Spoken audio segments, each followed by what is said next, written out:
I'd like to call the meeting of the City of Fraser Regular Zoning Board of Appeals meeting for May 2nd to order. Would all please join me for a pledge of allegiance?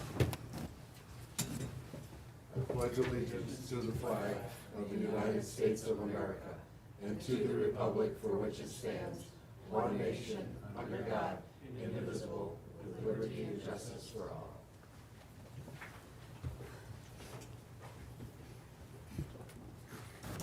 Okay. Cindy, can you take a roll call, please? Board Member Burley? Here. Board Member Schmente? Here. Chairman Farina? Here. Board Member Green? Here. Board Member Menendez? Here. Board Member Stacy? Here. We're still one board member down. Any applications for the new board member? Okay, then approval of the minutes or the agenda for tonight? I'd like to make a motion to approve the agenda as submitted. Second? I'll second. Okay, motion made by member Menendez, approved, seconded by Mr. Burley to approve the agenda as submitted. All those in favor? Aye. Aye. Opposed? That's what will follow. Approval for the minutes of April 4th, 2024. Are there any corrections to the minutes?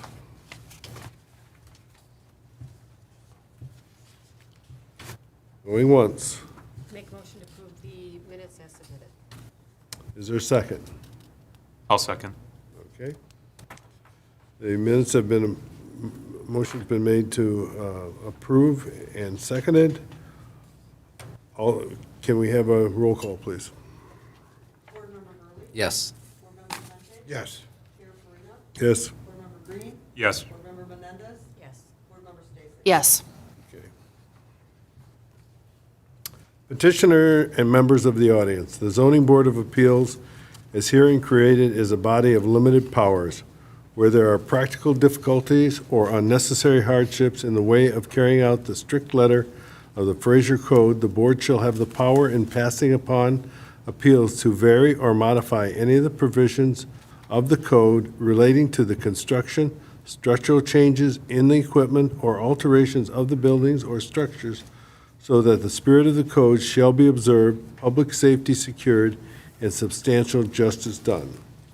No variance in the provisions or requirements of the code shall be authorized by the board unless the board finds evidence that all of the following facts and conditions exist: that there is exceptional or extraordinary circumstances or conditions applying to the property in question as to the intended use of the property that do not apply generally to other properties in the same zoning district, that such a variance is necessary for the preservation and enjoyment of a substantial property right similar to that possessed by other properties in the same area or district and in the same vicinity. The possibility of increased financial return shall not of itself be deemed sufficient to warrant a variance. That authorizing of such a variance will not be substantial detriment to adjacent properties and will not materially impair the intent and the purpose of the Fraser Code or public interest. The condition or situation of the specific piece of property or the intended use of the property for which the variance is sought is not, excuse me, is not of so general or recurrent in nature as to make it reasonably practicable the formulation of a general regulation for such a condition or situation. Having said that, the first item on the agenda is ZBA 24-02, variance request by Sunbelt Rentals. I will. Could you move up and identify yourself on the microphone? Name, address, tell me. Yep, David Tiber. Yeah. Talk into the mic so that they can hear.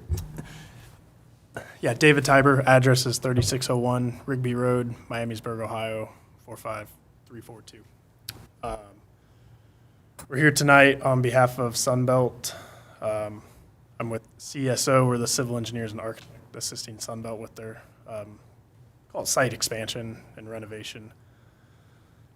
So what we've submitted for variance, I believe all this was in the packet. Okay. Lauren, hold on, please. Lauren, would you lead us through it, please? Thank you, Chair Farina. So Sunbelt Rentals is located at 31253 and 31285 Utica Road, so those are adjacent parcels.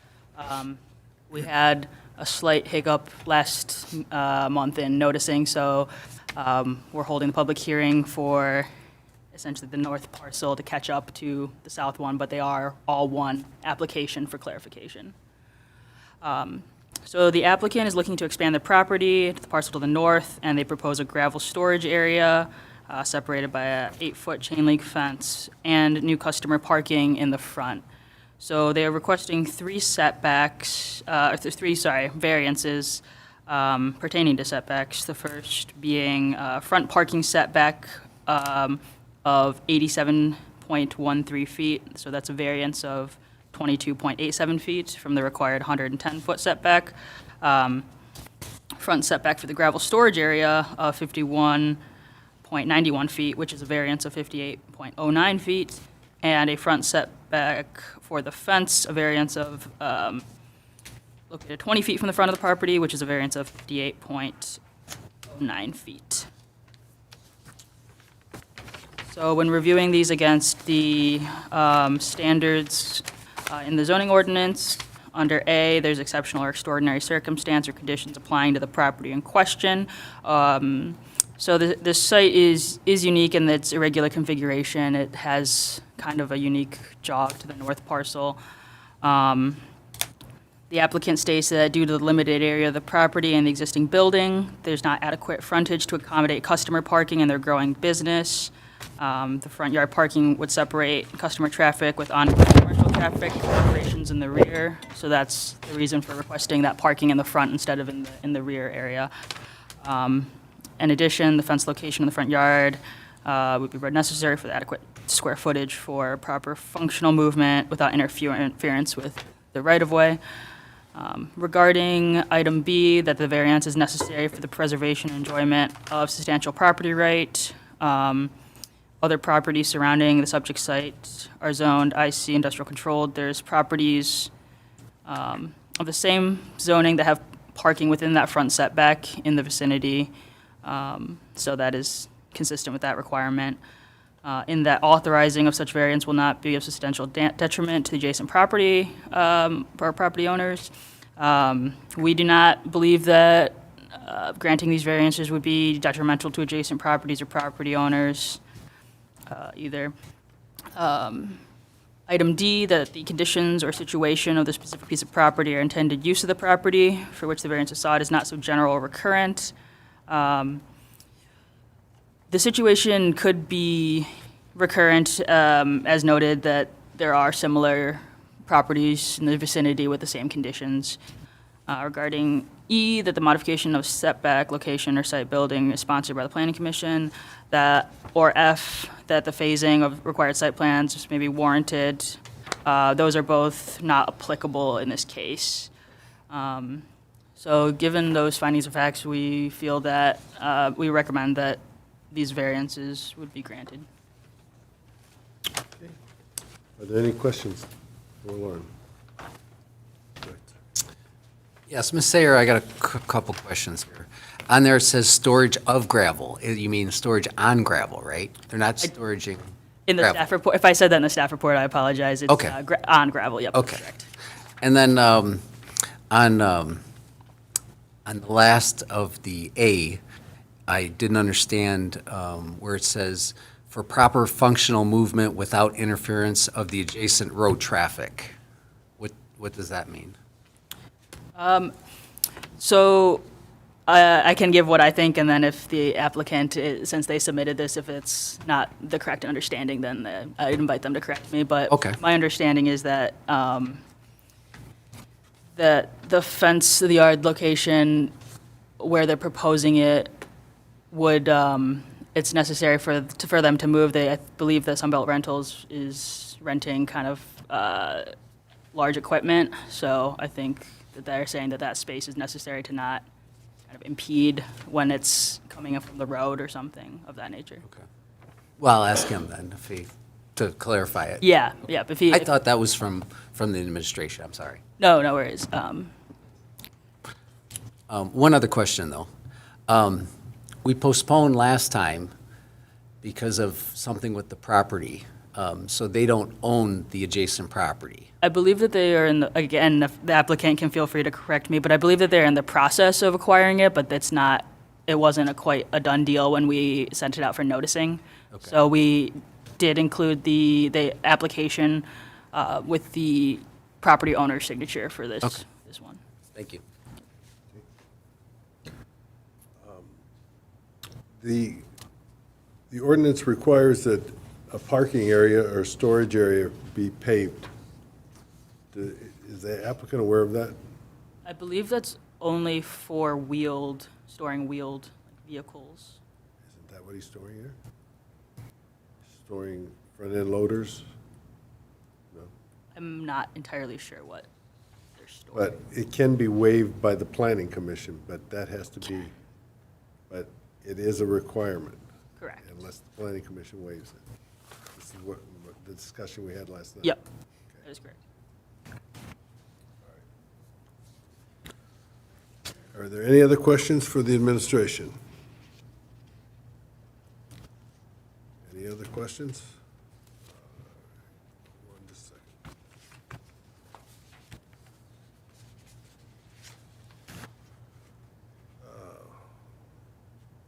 Has he got the engineering report where it says that he's got to get a water quality treatment will be required?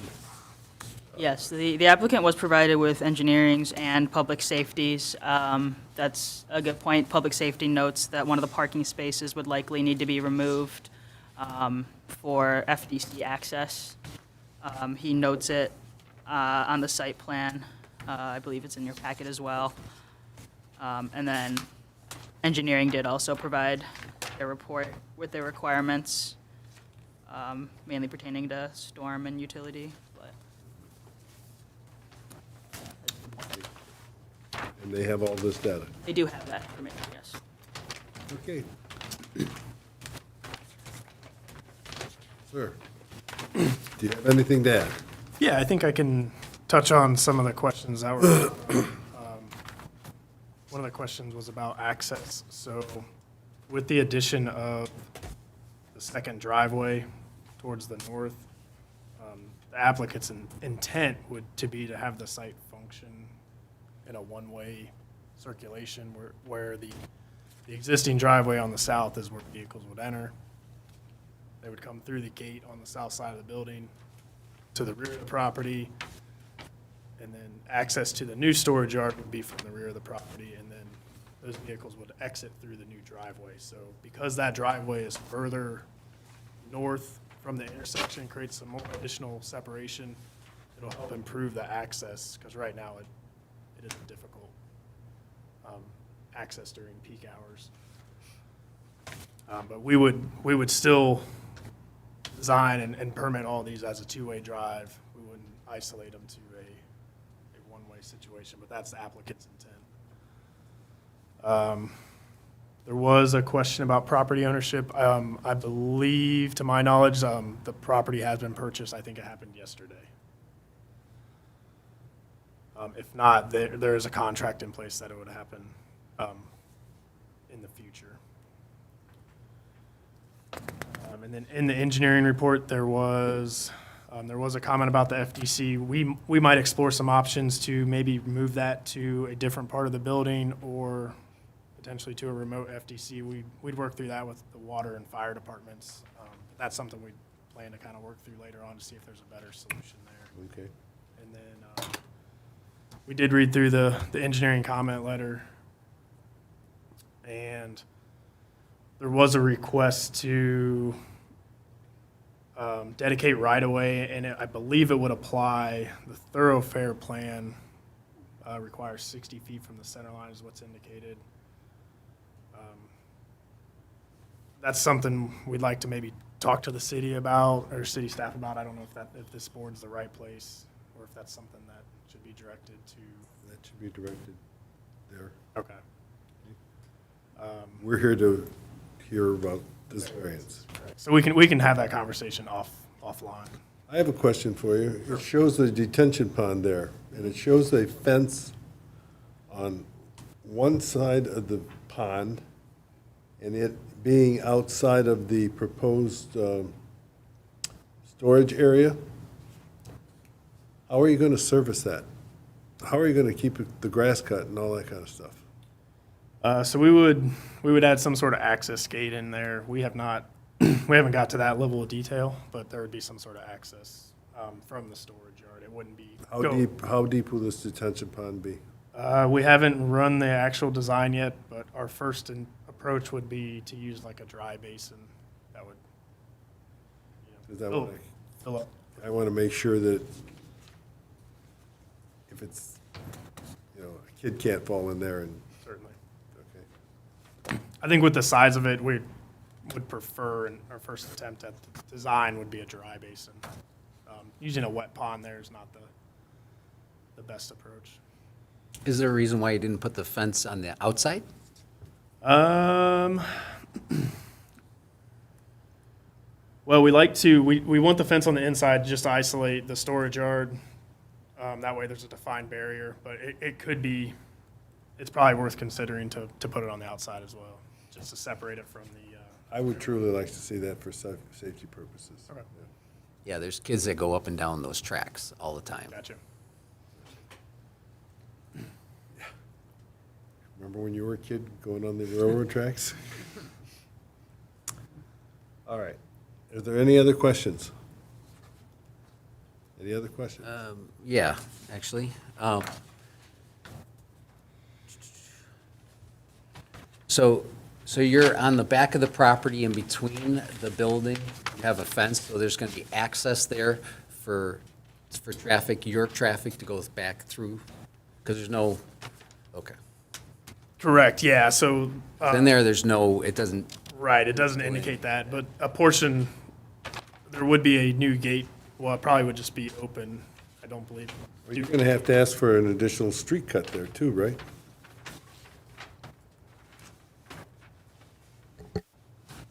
Are you referring to the driveway Yeah. up on Utica? No, you have a street cut on Utica, but if you're going to have, no, talking here, go through. oh, I'm sorry. I thought he was taking that out. Yeah, Mr. Burley, you were talking about at the rear of the yard, right? No, I'm talking about in between the two properties, between the building and the pond. Access to go back, because one of your issues was you couldn't, turn either a semi or a large trailer in that area. And, that would help as being able to, make them a circle. Yeah. Also with the flow of traffic, yes. It would. Yeah, so the fence between the two properties would come down, so it would allow that access for maneuverability. Okay, so there's no fence that's gonna be, okay, all right, thank you. Did you know that there's a down line on your property? If you want to speak, you have to come up here and identify yourself. Come on up. You're fine. Your name and, David Sweeney, 3601 Rigby Road, Mimesburg, Ohio, CESO architect. Yeah, it appears to be a communication line. okay, It appears to be an abandoned line to the former residence, the structure that was there. okay. There's a common pole that sits basically between the two properties that everything was fed off of. The current electric for the building is still there, or for the Sunbelt building is still there, but it looks like everything else for the former residence has been abandoned. It appears to be, again, a communication line. Yeah, that's what I thought it was too, but I wasn't brave enough to go grab it. All right. Anything else you gentlemen want to add? Okay, I think you could stay there. I'm going to open a public hearing. The public hearing, is there any, oops, I'm sorry, Mr. No, Burley. go ahead, you can do that. No. Well, we were talking about what was gonna be stored there. So we need to kind of clarify what actually is gonna be stored there. So this facility is used for HVAC equipment and environmental equipment. It's not wheeled equipment. They're more or less stacked on a flatbed, Are they going to be less than 8 feet? less than 8 feet tall, or Yes, on the flatbed. Is it going to be less than 8 feet so that your screening will cover it? when they're sitting on they won't be stored on the flatbed. They'll be loaded on and off the flatbed when they're on site. Currently, there's a 6-foot fence that goes around the property, and I'm unaware of any difficulties with screening the current storage. Is it HVAC units? Is that what? Yeah, they're more like temporary type of, they're not permanent. Kind of like temporary pods for electrical? Correct. HVAC? They would be taken out to a site and Okay. and used. They're rental equipment. Mr. Chimenti? Is the area going to be illuminated in security? It will be, yes. Commonly, the area is lit by both wall pack lights that are on the building, as well as pole light that would basically focus inside the property. So you're going to have some type of security then? Yes. Member Burley? Yeah, one other question. How many of those units do you think you're gonna store there? I mean, it's quite a big property. If you take a look at the current condition, that site is there's hardly any space to move around. The current count is, I would ask the gentleman from Sunbelt that's here with us, but I don't have a number on how many ultimately they want to be able to store there. But the intent is to use up the majority of that space. And does it come on like a 30-foot flatbed? Usually, you Mean haul a- in and out with, On you don't use an 18-wheeler, basically. no? Okay. What I'm saying is, one of your variances was for the fence being closer to there, okay? Closer to the road, okay? If you were to move it back to 110 foot, which is the extra, what's the difference there? Okay, is that gonna be enough storage? It would impact the ability to ultimately store the.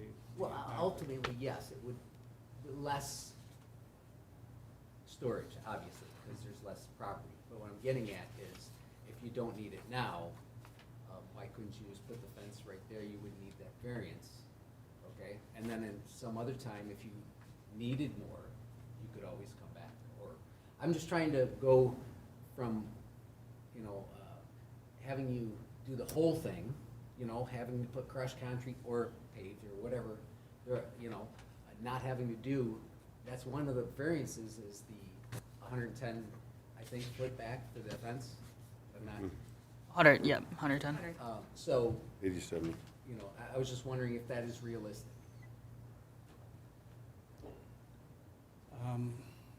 I think speaking for the owner, I would imagine that they want to maximize their ability currently, and without having to go back through this process a second time. That might be something that you at least ask them, because it would cost less in gravel, and, you know, it would be nicer to have, you know, more space there on Utica than having the fence there. That's just my opinion, so. Understood. So even if you do get a variance like that, Mhm. you know, and we do approve it, you might wanna think of that anyways. I You understand. could always add gravel. There you go. And I think that can be a consideration for them, that in, first step could be to minimize the yard. They could also put the fence out there and not put the gravel out fully, so mid-step, as you suggest, could be a possibility. Well, the fence is the variance is for the fence, not Yes, for the gravel. correct. Correct. But what I'm saying is, if the variance is, assuming we can get the variance for the fence, we don't have to put the gravel all the way out to the fence. So there's a savings. Yes, you do. Because you're going to have a site plan that's going to show it out to the fence. And you have to meet your site plan. Sure. Mr. Burley indicated that, you know, we could save some money by not putting everything. But everything has to be in sync, too. Right, so probably be worse. Member Menendez. I don't know who I should direct this to, Lauren or Haley. This letter from FTC from Gillis, did the applicant see this? Yes. I'm assuming? Yes. Okay, was that addressed with them regarding the fence? That it would be blocking their access to it? And they would have to remove one parking spot?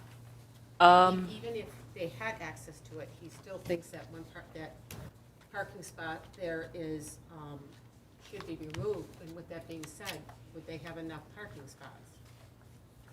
So, I might be misunderstanding, but, so they did receive the full review packet from all reviewing entities. We did not have any follow-up discussions on that. In terms of parking, I believe that they need 16 spots plus the amount, the highest number, typical, sorry, it's kind of worded weird. It's like the highest amount of employees on a typical shift. So do we know where we're at? In other words, if they have to remove that one parking spot to allow access for FDC, is that gonna put them under, or are they still okay with regards to parking? So their current site plan, it would be under, but since this isn't a site plan, that's, and they can always amend and they could add spots in the back for employees. That's something that didn't really come up in that consideration, but that should be something to think about moving forward in the final site plan. Yeah, because my question is they question it, they have a problem with it. And then any gates installed on this property will need to conform with the Appendix D, so they have access to it. But that gate right there seemed to be a problem for them, along with that end parking spot. So what would your remedy to that be? Yeah, I think we would square off the dark shading that you see to make it a compliant, accessible spot. So it's fully accessible to? Yeah, so there would be some modifications to where the final location of the fence is. So this is not the site plan? No. This is the one from, is it Lieutenant Gillis? This one. It's just remarked it up on it. Well, if that's the actual site plan, then Well, Well, so I they- think that's the same thing we have here, right? So it's a site plan that they submitted with their variance application to demonstrate the site, but it's not been before planning commission, it's not an approved site plan, it's Correct. still preliminary, it so. doesn't matter about parking as long as they have the 16 of them. As long, yes, as long as they That's have. fine. But the fence is still a problem because it's, but I don't know, do we address that or does planning address that? That would also be addressed on the site plan, during site plan approval. The request tonight is for, I think they're all setback variances. Okay. Yeah. So with this noted, this is just informational. We don't, We don't need to act on it. It's informational, it shouldn't be dependent on the decision tonight, because I think as none of the Lauren said, conditions should be incorporated. because those things can all be addressed during site plan approval. Who does the follow-up if we're questioning it here too? I mean, I see planning's going to see it, but are any of our questions or concerns that we feel should go to planning, is that formally? Or does Mr. Farina just carry it? Since He is the planning commission liaison. Okay, thank you. It's on you. Sorry. And then on the parking space with the FDC, we'd like to work with the fire department to see if we could come up with a better location to obviously help save that space. And I think just to find a better solution all around. Okay, so. great. Thank you. Okay. Any other questions for the applicant? Okay. Yeah, I think you can sit there. I'm opening up the public hearing on ZBA 24-02, variance request for Sunbelt Rentals at 31253 and 31285 Utica Road to obtain a variance from zoning ordinance to allow a front setback for parking of 87.13 feet and a 51.6 feet front setback for storage area in the IC district, which requires a 110 parking foot setback, and obtain a variance from the zoning ordinance to allow a front setback of 51.6 feet in the IC district, which requires a 110 parking setback. Is there anybody who wishes to be heard on this? Anybody? Going once? Going twice? Public hearing is closed. No one wishes to be heard. Okay. I'm open for a motion. Yes, Mr. Burley. I'd like to make a motion to approve ZBA 24-02, variance request for Sunbelt Rentals to obtain a variance from zoning ordinance standards to allow the front setback for parking of 87.13 feet and a 51.6 feet front setback for a storage area in the IC district, which requires a 110-foot parking setback, and to obtain a variance from the zoning ordinance to allow a front setback for a fence of 51.6 feet in the IC district, which requires a 110-foot parking setback. Because of the irregular configuration of the properties, the existing front yard parking, and to separate the customer traffic from the commercial traffic. Excellent. Is there a second for that motion? I'll second it. Motion's been made by Mr. Burley, seconded by Mr. Chimente. Is there any discussion on the motion? May I have a roll, whoops, who's this? Oh, sorry, that was me for the motion. Oh, sorry. Cindy, can you give us a roll call, please? Board Member Burley? Approve? Board Member Clemente? Approve. Chair Farina? Approve. Board Member Green? Approve. Board Member Menendez? Thank you. Board Member Fraser? Approve. Okay. Now, if you can wait just a second, I will stamp this and give this to you. Sign the approval. Thank you for your time. Welcome to the neighborhood. We did the right other stuff than HVAC. Or other units.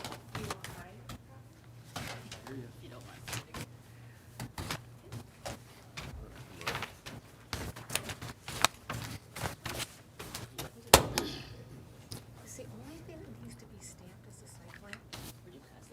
Or the panorama? No, just the plan. There were two. I think he has one. I need to. Oh. Smell it, get you. Oh, is the stamp pad? We got another one. There's two sheets You with need it. three? No, there's just two sheets with, yeah. Well, where is his first one? Who's on first?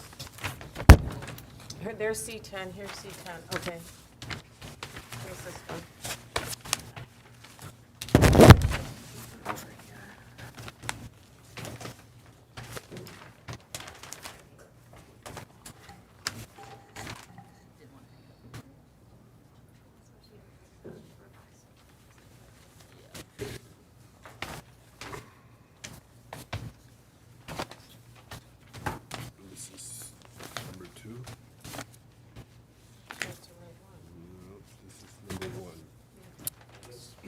Yeah. You wanted 2 copies, right? Right. This one she gave me.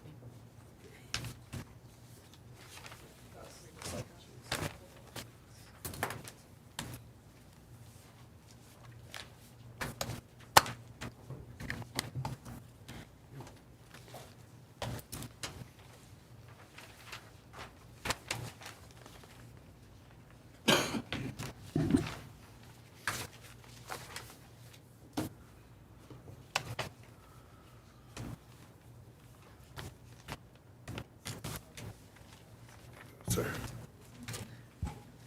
Good luck. Okay, now, where's?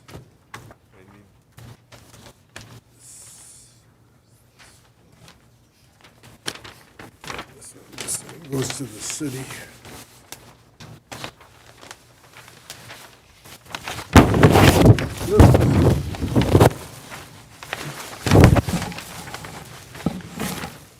You know, we like the big ones to read, but they sure are a problem to. Yeah, wasn't they're, as- they're tricky to fold. I folded them, actually. They are tricky. Aren't they supposed to wait to receive the stamped copies, or? This is. This is their for the copy. city. I see.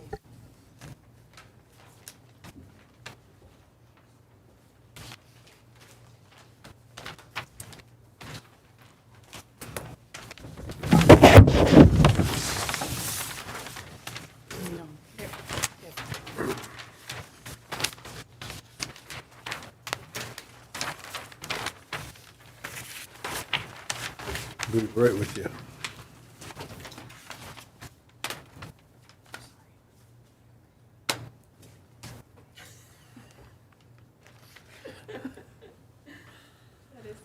I don't even think I can say that's okay, but that's no problem. Yeah, that makes all the difference. Right, right.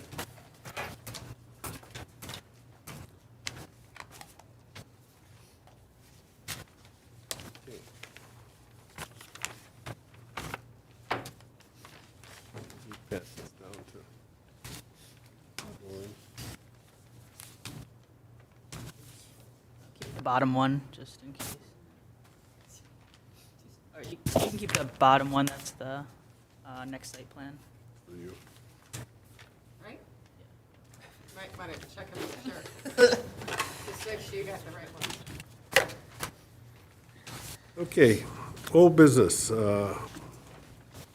Item number 8A, ZBA 24-02, variance request for Sunbelt. That was handled.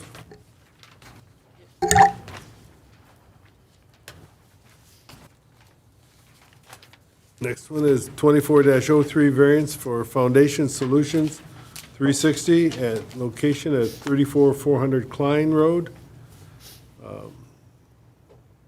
Would you like to come forward? Haven't seen you in an age.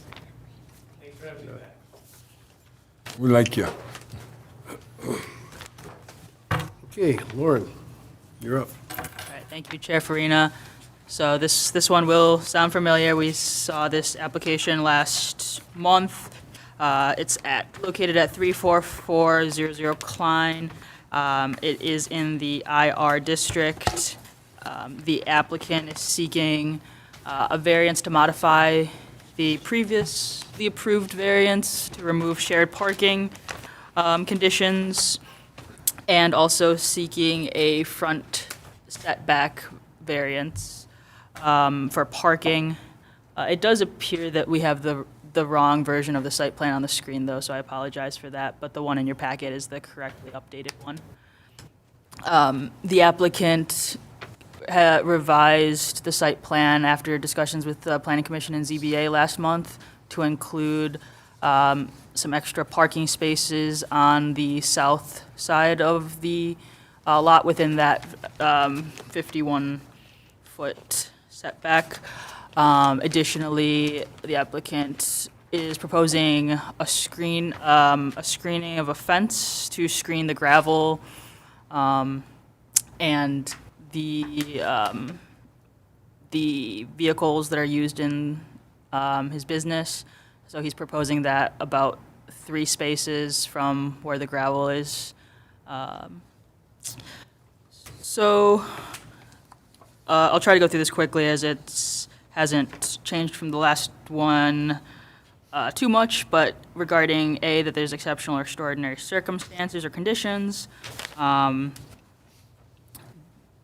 Regarding the loose gravel, we're not aware of any exceptional circumstance, however, that variance was approved in 2022. But regarding the front parking setback, we note that Sweeney Drain encroaches about 50 feet on the rear property, limiting that parcel significantly.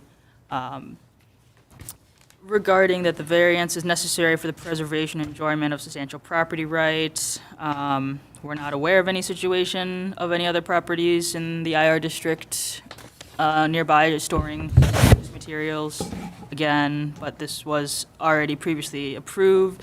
In the front, regarding the front parking setback, the applicant notes several properties in the vicinity that have a similar setback between 41 and 51 feet that are also zoned IR. Item C, that the authorizing of such variance will not be of substantial detriment to the adjacent property owners. For both variances, we don't believe that granting these would cause any detriment to adjacent property owners or a detriment to the public interest.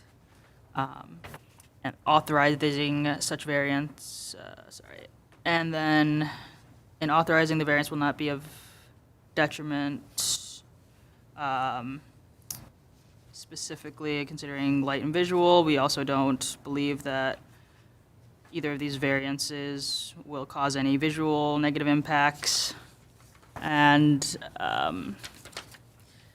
regarding that the conditions or situation of the specific piece of property or the intended use is so general or recurrent as to cause precedent. We do not find that any surrounding properties within Fraser have been granted similar rights. By granting these variances to the applicant, it's possible that similar businesses in the general vicinity may request the same exceptions, but it's not likely it would become a general rule. However, the parking, since there are several properties that do have that setback, it could be general or recurrent. And then F and G regarding planning commission sponsorship or phasing are not applicable in this case. So after the discussion from last meeting and the proposed changes and the findings of fact, we would recommend that both the modification of the previously approved variance to remove shared parking agreements and then the front parking setback due to the drain be granted.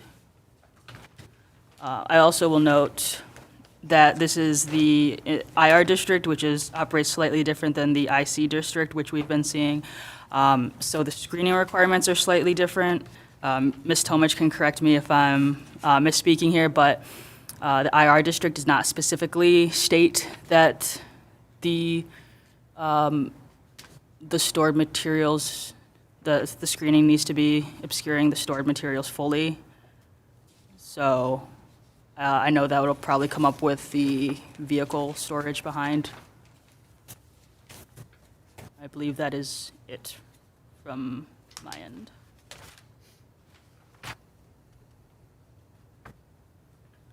Are there any questions for the administration?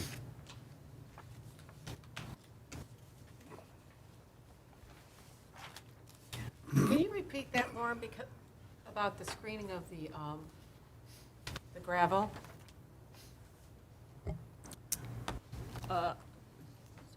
So what Ms. Sarah was referencing isn't necessarily for the screening of the gravel, but because the applicant has proposed behind, the reason for the fence is because he's going to be storing vehicles there. Correct. There is no requirement in the IR district that the screening has to fully cover the storage materials. However, it does give discretion to the planning commission. The height, you're referring to the height? Yes, Got yes, it. but in terms of like the type of fence, Thank you. how it's screened, that is up to the planning commission's discretion. So that'll be, I think, reviewed during site plan The review. difference if they're gonna, you have something extremely tall and it they want to do 4 feet, and planning commission says, no, go up to 8 because I want more coverage of it. Correct, and that is Okay. under the planning commission's discretion. Okay, perfect, thank you. Okay. Anybody, any other questions for the administration? Does the applicant have anything to add? Joe Marth, Foundation Solutions 360 at 34400 Klein Road. The changes on here of this linked fence look like this. We chose black. We got our quotes from 2 different customers, contractors, but this is the type of screening that would go with the fence. And this right here, being in front of the vehicles like you had brought up last time, the dumpsters, the gravel, this would screen all that back there, and we were still proposing to cover the gravel just for any like winds or any dust or anything like that. So as far as screening, this is what we got proposed. This is 85 to 90%, 95% screening, and then the parking. That was it.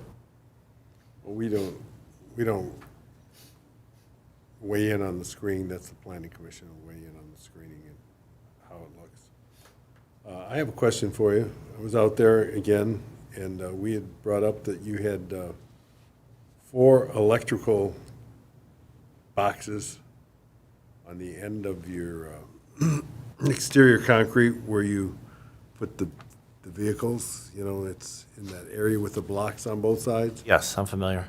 Yes, and they're not permitted, and there was actually a extension cord laying in a puddle of water there, which I don't think is very good for you or your employees. Those do not show on your site plan. You plan on removing those? Well, there was electrical already there to 1 outlet when I moved in, and now we just made 2 more outlets, and we got it GFI protected for block heaters for the vehicles. So if I need to, I can. Have you has it been inspected, asked for an application, or? No, I didn't even bring that up. Like I said, there was already electrical ran there. I noticed that it's not on your site plan, so I didn't know why it's not on your site plan. It should be there. I didn't think that that had to be on here. There's, you know, like an outlet over against the building over here, that's not on there. That was pre-existing. I didn't think to put any of that on there.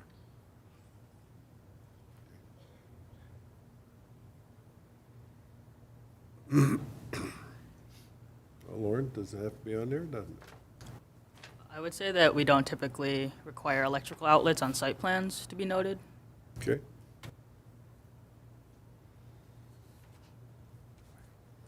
All right. Any other questions?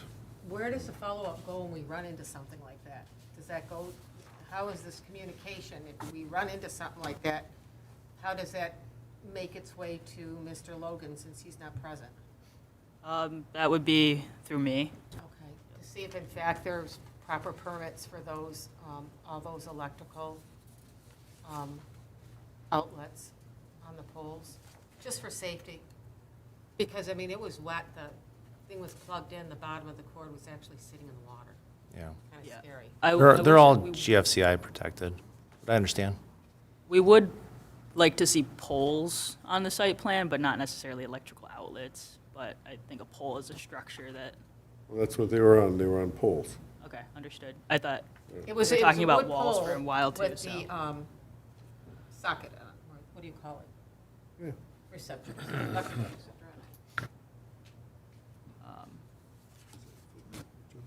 While we're on that subject, is there anything to protect them, like a barrier or anything like that, just in case you back up something, you know, your load? They're on the back side of the barrier, so you can't back into them. Okay, I didn't notice that. That's what, okay, good. I didn't see it. Just curious on it. Okay. It was nice that there weren't vehicles parked all over there. We were there. They all parked at Meyer carpool. You could park them at the school. Go ask the school. I'm sure if you threw $50, $100 a month at them, they would say, hey, go ahead and park your 10 vehicles there, you know? I mean, they don't use that whole parking lot. But it's, you know, yours to do. Yes, ma'am. And as far as your storage of the 10 yards that the zoning board approved, that far north bay, the one that's open that you would dump stuff in there, remove it, that's going to continue to pretty much just be a dump and unload. There's not going to be any surprise stuff being dumped in there, right, stored? No, the way that's been operating the last 2 years is the same way. Stuff gets dumped there, and it's pulled out 2-3 times a week. Okay, thank you. Anybody else? Okay, just to be safe, I'm going to open a public hearing now. I think I did it last time, but I'm just going to be safe. Anybody be heard from the public on ZBA 24-03, variance request for Foundation Solutions, 360, location at 34-400 Klein Road. Going once, going twice, going 3 times. Closing the public hearing. No one's to be heard. I will entertain a motion.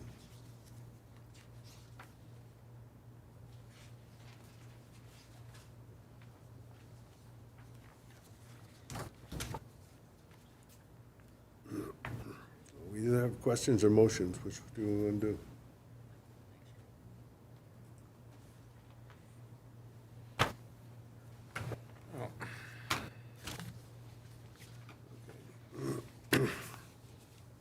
All right, then I will make a motion.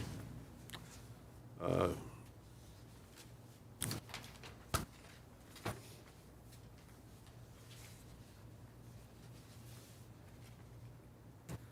variance to approve variance 24-03 for 34-400 Klein, to obtain a variance from the zoning ordinance standards to increase the existing non-conforming front parking setback from 63 to 51 feet in the IR district, and to modify the approved variance condition of ZBA 22-03 approved on October 6, 2022, to allow storage of gravel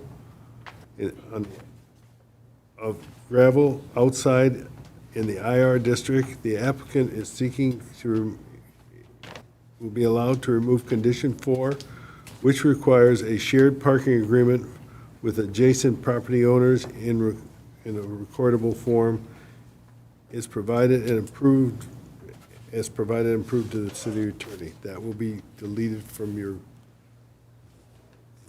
Correct. right? Yes, sir. Can I add to that motion a continue of 10 yards or less Yes. Okay. of the gravel? Would that go under conditions? So the conditions of the prior approval in 2022, except for the shared parking agreement, would still apply.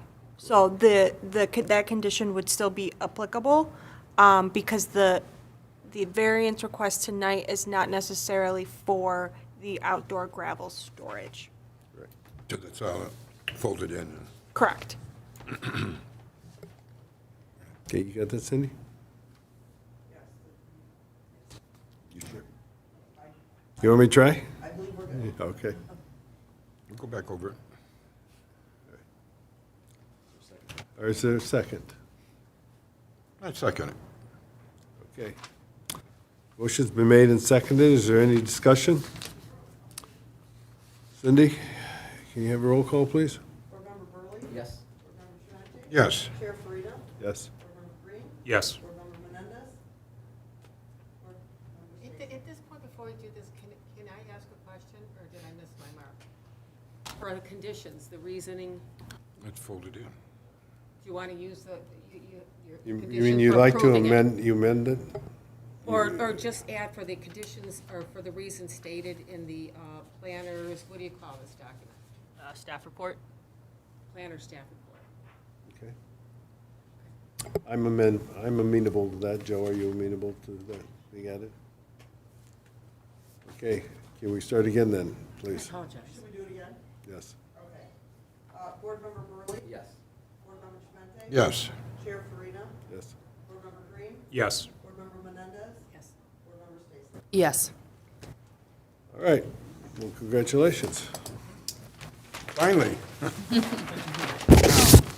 Only half over. Well, I just want to caution you that the city will be checking.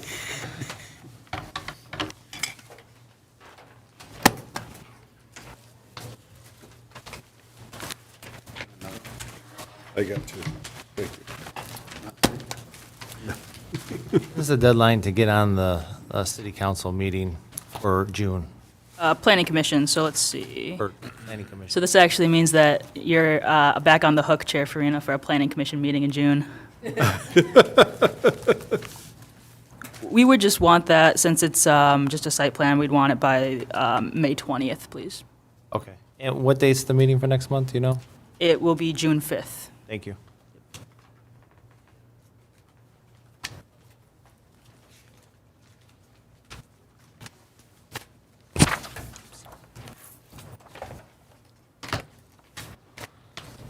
There you go, sir.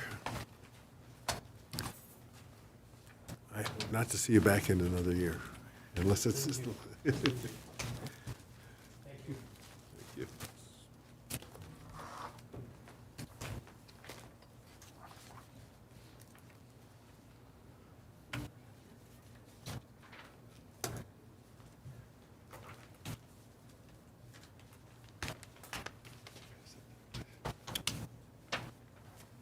Okay. Unfinished business of the board, driveway discussion. Yeah, so I'll start with the planning discussion, and then Ms. Tomich has some legal considerations as well. So the current, so I guess this started a long time, it's been ongoing. I think we brought this before the board last October, maybe. And then it was postponed until we had a more full board.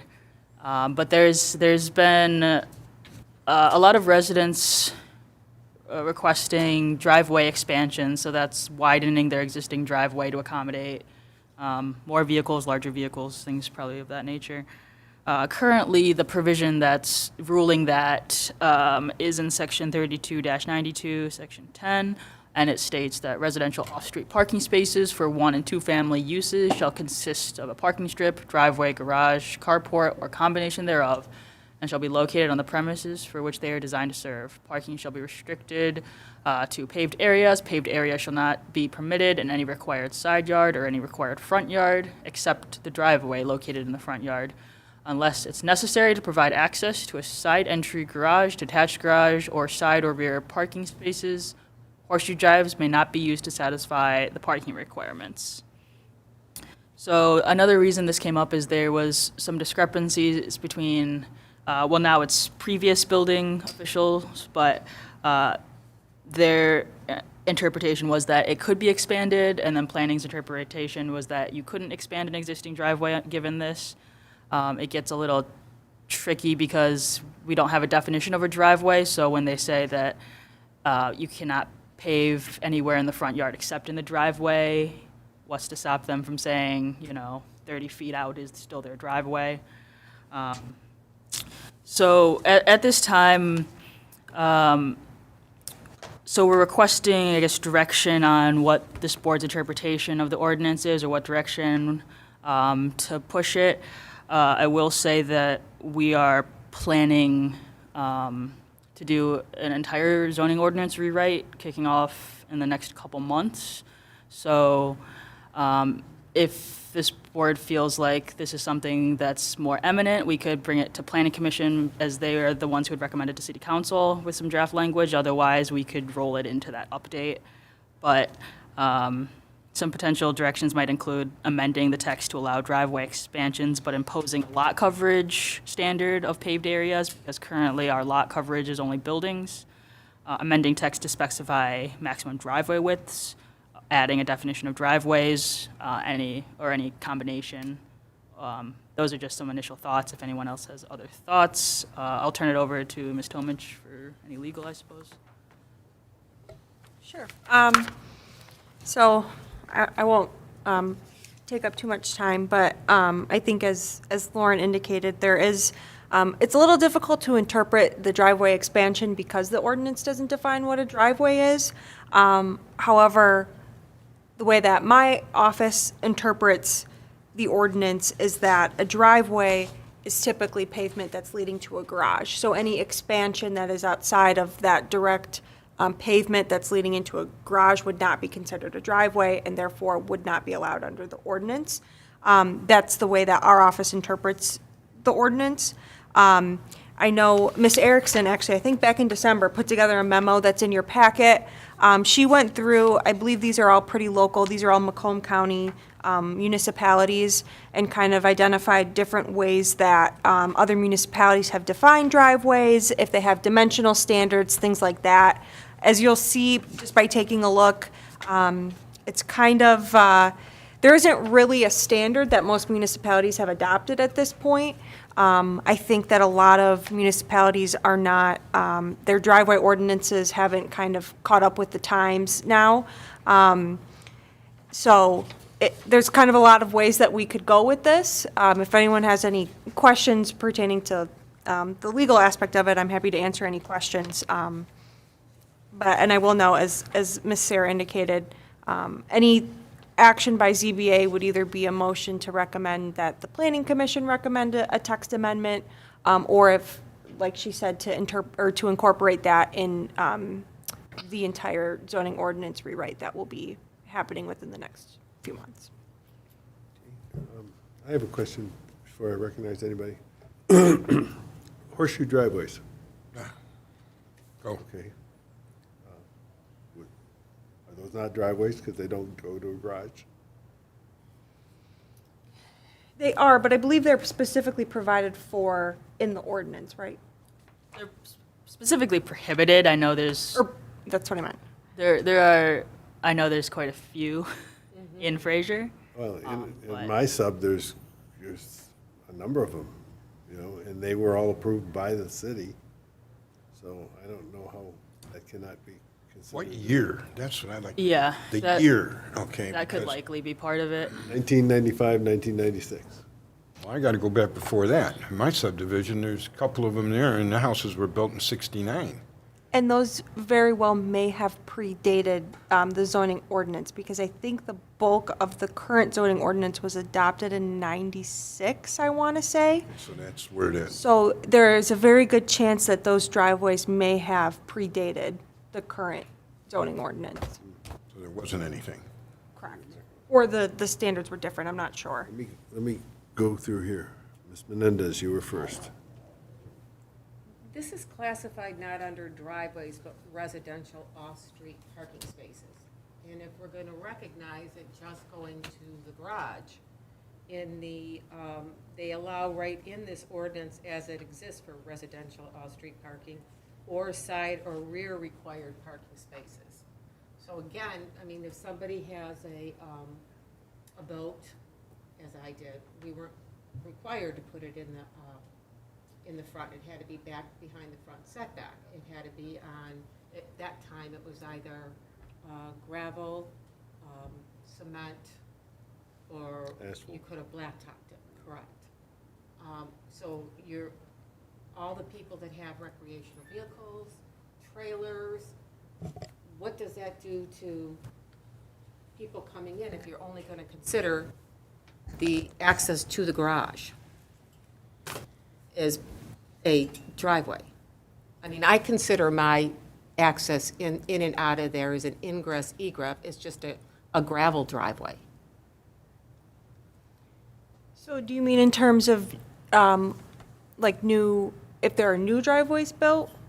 Or let's say on my block, if somebody doesn't have an existing recreational vehicle and they want to put one in, if they meet the required setbacks, front setbacks, side setbacks, to get from the street to point A to point B, you're going to have to remove that grass, and you're either going to have to gravel it, pave it, or asphalt it to get back behind the front building line.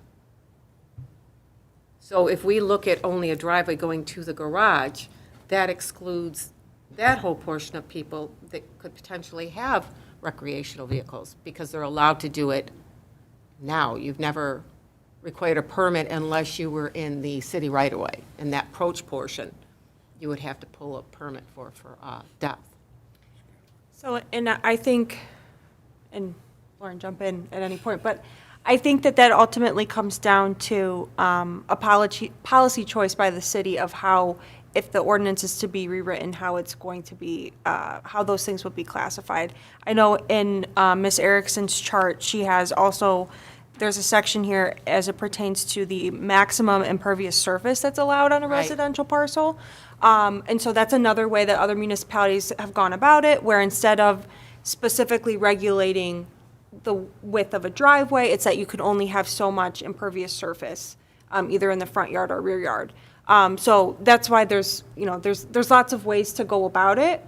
I think kind of the purpose of the discussion is to flesh out how the ZBA members feel about it, and then possibly to kind of send a recommendation on to the planning commission.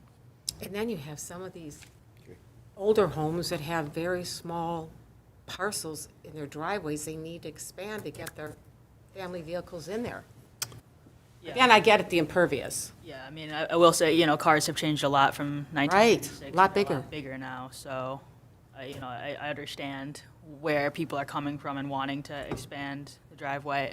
It's just hard to, from our interpretation, justify expanding it via that. Right, the way it's written. Correct. Mr. Brewley? Yeah, is there a standard for a approach to I guess, a parking strip? If you're coming up to your house, okay, if I have a new house, is there, you know, you don't have any existing concrete, so how wide can I make it? Is there an existing, what you would say, standard of a parking strip? Because, Like an industry standard or like a planning, like, I just built my house with 11 years ago, okay? The builder asked how wide I wanted my driveway. And at that point, I said, you know, the minimum to get 2 cars in. But if I was smart, I would have added 2 feet to each side, because it's a pain trying to get in and out when you got a mound of snow there. So one of the things I'm getting at is, I think a width is a good amount, because if you needed to add that, I don't think adding 2 feet to each side is going to deter from the property, but it's really adding to the value of not having to sit there and walk through the snow. That's, you know, that was my point. So is there a standard of? I wouldn't say that, there's not a standard that I'm aware of. Okay. It's, yeah, as you kind of stated, it's usually whatever to get, you know, the 2 cars, usually 2-car garage, you know, enough space for that access, so. Okay. Mr. Green? Is this going to also include like the parking pads that a lot of homes have in front? Because I know, like at my house, we had to put a parking pad in for parking in front because we have narrow single-car driveway, small lot. And when we went through this, the building department told us that it had to be crushed concrete and it can't be a permanent surface. That was what they restricted it to. So I guess we'll need to include some sort of definition or include that as part of driveways, or if that's going to be a separate ordinance. I don't think there should be parking in the easement. Is that where? Yeah, all up and down my street, every single house has crushed concrete to park on the easement because they all are single lane driveways and there's multiple cars, and they've been like that since before I moved in. And My understanding is that's not compliant with the code. I think that's why it can't be paved, and that's why it has to be asphalted, or, crushed gravel, because that can be removed at the discretion of whoever has the easement, okay? I have a question for you. Is gravel considered a impervious surface? Is it impervious? Right. Permeable, Is it permeable or impervious? porous, is what he's asking. Gravel, I believe, is porous. Okay, so that doesn't create, part of my concern that we've talked about before is runoff when you pave everything. And like my home has a side entry driveway. I have a 3-car driveway with 1.5 feet on each side outside of that. And that's the way the house was built. So I personally think that it should be something about total lot coverage of impervious surface. You know, but I don't know what the rest of you think. But to bring this up by itself, if you're gonna rewrite the entire ordinance, then I think it should be part of the rewrite. We can hash it out at that time. What are your guys' thoughts? I agree. And if anybody wants to comment, they can put their stuff in writing to you, yeah?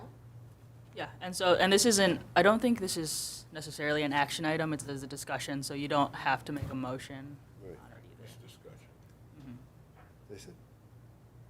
Stacy? Stacy?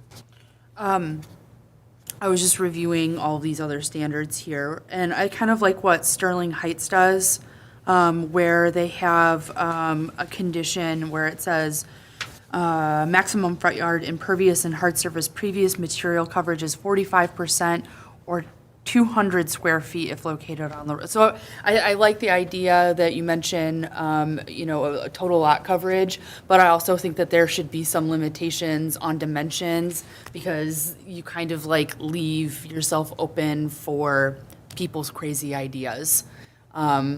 If you don't have dimensions or mins and maxes included in that, so. I agree, and Just a discussion, I don't know, more of a comment than anything. no, and it makes more sense to do front yard too. So mine has a big backyard, so, if you put 45% of your whole lot, I could pave my whole front yard. Right, and I have 2.5 acres, so if I wanted to do that, I don't think that would be very well received. Yeah, I think having a square footage max is probably a good idea as well. Right. Well, I don't know about that, because then if your house is way at the end and you have a long drive, then you're gonna be, I would say, a percentage of your front yard, Right, okay. and maybe also in a total lot percentage also. I'm playing devil's advocate. My driveway's on my side lot. Because I have a side entry garage.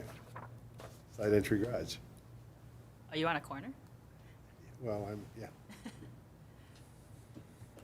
Most expensive house in the neighborhood. No, but It is. I took a survey. no. But anyway, so I think, we're gonna have to deal with that too. So what are our next steps with this discussion? Are there any? Or like any final thoughts to leave us with, or? I think you're actually the ones leaving me with final thoughts. Oh, okay. No, so I think, we'll carry this discussion into when we do the rewrite process. Again, it's pending city council approval, but we're optimistic that it'll get approved.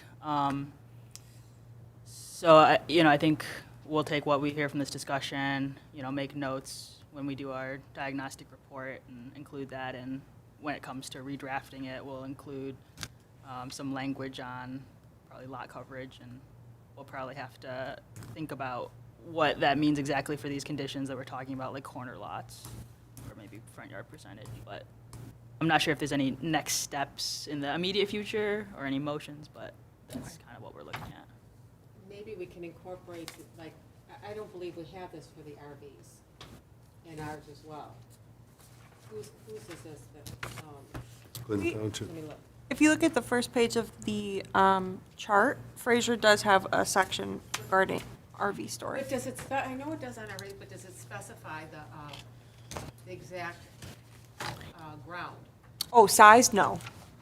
Like No, I dimensions? mean that- No, the ground. Is What it what's rock, Oh, I'm sorry. concrete, asphalt, like this examples that you gave us in here of other people's ordinances? It does not. Okay. Might not be a bad idea to grab some of these. Yeah.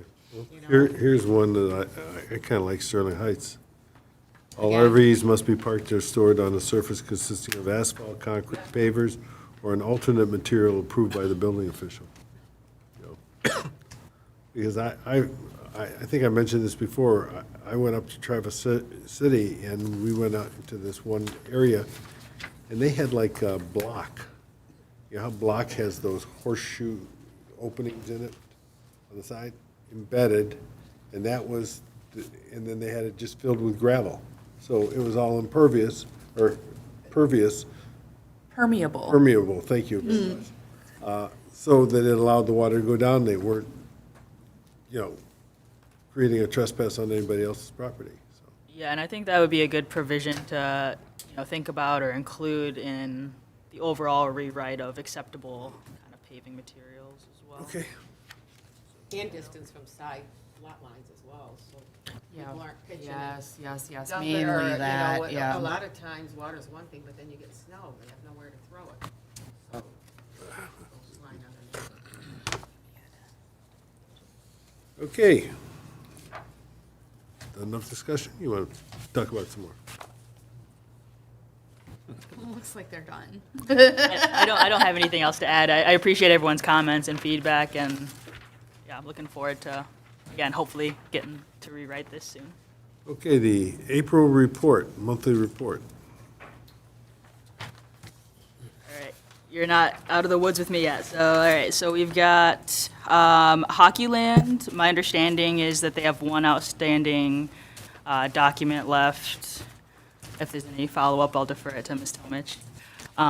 There is other follow-up. I gave it to the attorney last night. There's supposed to be directional signs in the parking lot. For traffic flow, there are not. There's supposed to be a bike rack. There is not. So, Thank you. 32660 Utica, that's the car wash that's going to be turned into a strip mall. I'm sure if you've driven by, you see they're currently in demolition process. They are coordinating right now to get a pre-building meeting with our engineering department. And then I believe they'll be starting construction soon. So Sheets, they had their community open house on April 25th.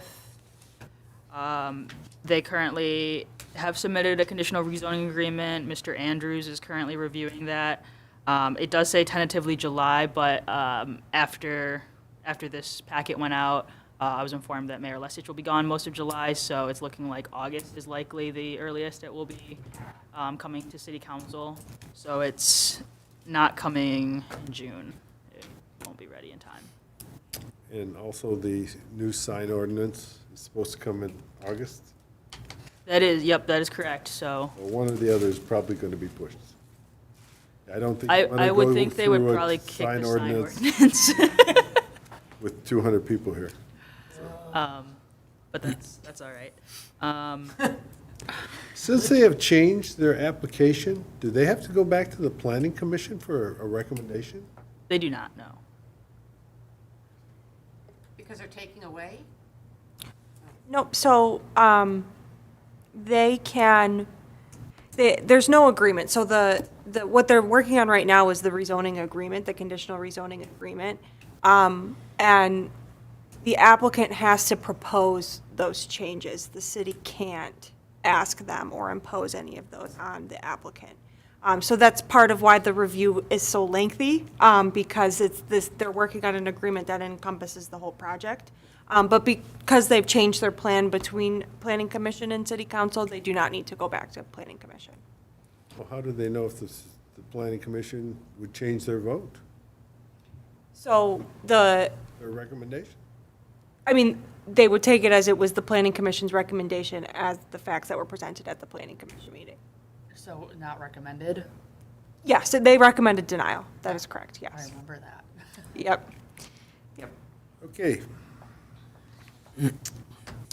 24-0 run, suite 1660. I'll take this one, okay? All right, that was denied last time. I'm happy to tell you that they have found a building in Clinton Township. It's larger, and as I understand it, at a lesser price than they were going to get it here. And it is in the right zoning district, so they're very happy with that. Aren't they? Mm-hmm. Okay. All right. Go ahead, All right. Line. Klein, so, as you're familiar with, they just approved it tonight, but it was postponed. And so I think he'll likely be back to Planning Commission in the June meeting, so we were thinking maybe we could cancel that one, but it does not look like it, so no months off for Planning Commission. And then Sunbelt Rentals is also one that this board saw tonight. They were postponed last meeting and they got approved. I'd like, you know, we asked some questions that we ask you to get back with the building department, and I never get a feedback on what that is unless I specifically ask. I'd like to get feedback on those kind of questions that come up by the board, you know, so that Like a follow-up email, is that, No. or just bring it up as part of this discussion, you know. I mean, from month to month, is, okay, correct, yeah. sure. I know in the past, like Roseanne has asked a question about, we asked a question about the bowling alley. There's a tarp on the roof. Is that blight? And is anybody doing anything about that? I'm not sure off the top of my head. Okay. Is the tarp still there? I haven't looked today. Okay. Anything else? Planning Commission liaison, I guess that's me. Last night, we met with Divergent Transportation, and they have a parcel on 34,575 Commerce Road. And they are a company that services school buses. So they're looking for site plan approval, and we had a discussion, and that was postponed until they make some changes in their site plan. Correct? That's correct. I think they will also be seeking some variances as Right. well. And additionally, when the fire marshal went out to look at the property, he found a diesel fuel tank there, unprotected, so they have to protect this diesel fuel tank. It's a fire hazard. And that was the only item on the planning commission, and then we were talking about not having a meeting, as she said, in June, and now we're working. All right. Are there any questions about the planning commission? Anybody want to know? We extensively have gone over the sign ordinance, and we completed that a list of definitions last night, and I think you guys did a stellar job. Along with the wording, they put some pictures in there to make it very clear what a sign was, what a monument sign was, what a pole sign was, and I think it's going to make it a lot easier for people to interpret. And they have to go back now, and they and the attorneys are going to slug through the wording, the final wording, and then bring it back to the planning commission. And the planning commission will recommend it to the city council for adoption. Now, if you guys want to weigh in on that, you're welcome at any planning commission meeting. You know, or when we get a draft, can I ask that you send a copy to these people? That would be great, Yeah, we can do that. please. All right, thank you very much. For my own edification, why are we spending so much time on the sign ordinance? It hasn't been rewritten in, I don't know, 20 years? And it's really confusing. Okay. I would say that one of the biggest reasons is the sign ordinance predates Reed v. Gilbert, which was a big case on content neutrality, so we want to bring it up into compliance with federal laws as well. Okay. Thank you. Okay. Is there any public to be heard? Seeing no public to be heard, I'll accept a motion for adjournment. Mr. Green, I'll make a motion to adjourn the meeting. second? All those in favor? Aye. Aye. Motion carried. Thanks, everybody. Good job.